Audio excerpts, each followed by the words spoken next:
दोस्तों, आज जो कहानी मैं आपको सुनाने जा रहा हूँ वह साधारण कहानी नहीं है। आपने कई बार सुना होगा, किसी के माँ बाप मर जाते हैं, किसी बच्चे के माता पिता किसी हादसे में चले जाते हैं। लेकिन क्या आपने कभी सुना है कि किसी की आत्मा, चाहे वह माँ हो या पिता का, मौत के बाद भी अपने परिवार की रखवाली करती हो? क्या आपने कभी सोचा है कि एक आत्मा दूसरी आत्माओं से लड़कर अपने बच्चों को बचाए, भले ही वह खुद भूत हो चुकी हो? आज मैं आपको वही कहानी सुनाने जा रहा हूँ, एक ऐसी माँ की आत्मा की कहानी जिसने अपने बेटे को उस ग्रुप की डरावनी आत्माओं से बचाया जिसने कभी उसे भी मार डाला था। यह है मौत की गली का बुलावा, जहाँ डर ही नहीं बल्कि माँ के प्यार की ताकत भी है।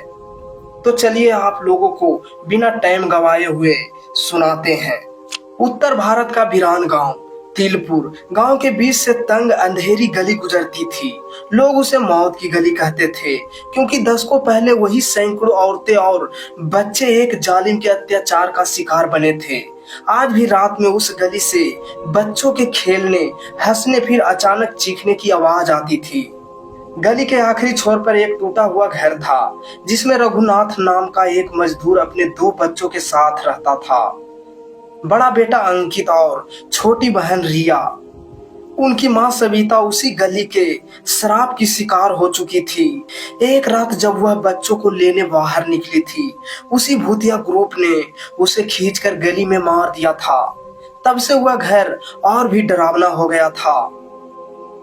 रघुनाथ मजबूरी में वही रहता था, क्योंकि और कहीं जमीन नहीं थी।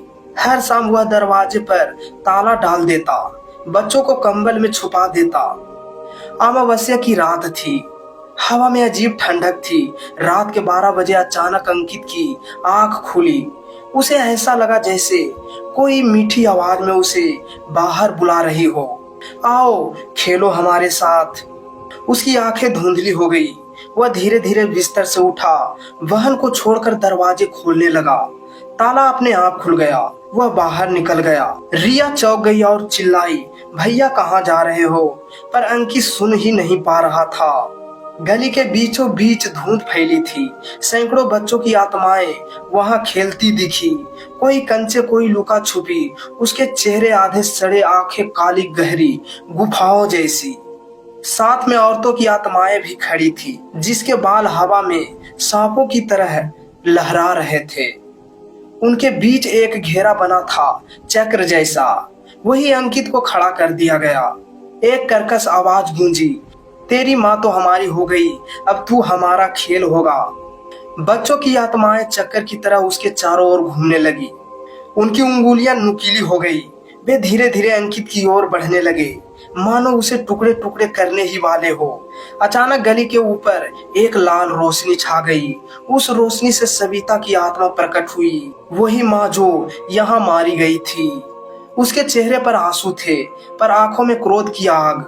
वह चिल्लाई, रुको, मेरा बेटा है। सैकड़ों आत्माएं एक साथ चीखी, तू भी तो हमारी है, तेरा खून भी यही बहा। सविता ने हाथ फैलाया, उसकी हथेलियों से नीली आभा निकली और अंकित के चारों ओर एक सुरक्षा चक्र बन गया। वह गरज कर बोली, तुम सबको बदला चाहिए था, मैंने अपना जीवन दे दिया, अब मेरे बेटे को छोड़ दीजिए। आत्माओं ने और जोर से घूमना शुरू किया। गली के पत्थर फटने लगे, हवा में राख का तूफान उठ गया। सविता की आत्मा आगे बढ़ी और उस चक्र के बीच खड़ी हो गई। उसने अपना शरीर फैलाकर अंकित को ढक लिया। अगर लेना है तो मुझे लो, पर मेरा बेटा अब जिएगा। एक भयानक चीख के साथ सारी आत्माएं उसकी ओर झपटी। गली में विस्फोट जैसा हुआ। अगले ही पल धुंध छूट गई। अंकित बेहोश पड़ा था। उसके पास लाल राख के ढेर में सविता की माला पड़ी थी। सुबह हुई तो गांव वालों ने देखा, गली अब शांत थी। वह शराब जैसे मिट गया था। अंकित अपने पिता और बहन के साथ बाहर निकला, डरा सहमा पर जिंदा। लोग कहते हैं उस रात सविता की आत्मा ने ग्रुप की आत्माओं को मुछ दिया, लेकिन अपनी आत्मा हमेशा के लिए गली में छोड़ दी। आज भी कभी कभी अमावस्या की रात गली में एक लाल साया दिखाई देता है, जो बच्चों को दूर रखता है। शायद वह सविता ही है जो अब भी अपने बेटे और गांव के बच्चों की रखवाली कर रही है। दोस्तों, ये माँ की हॉरर स्टोरी अगर अच्छी लगी हो तो लाइक सब्सक्राइब जरूर कर देना, ताकि ऐसे ही वीडियो आप तक पहुंचता रहे।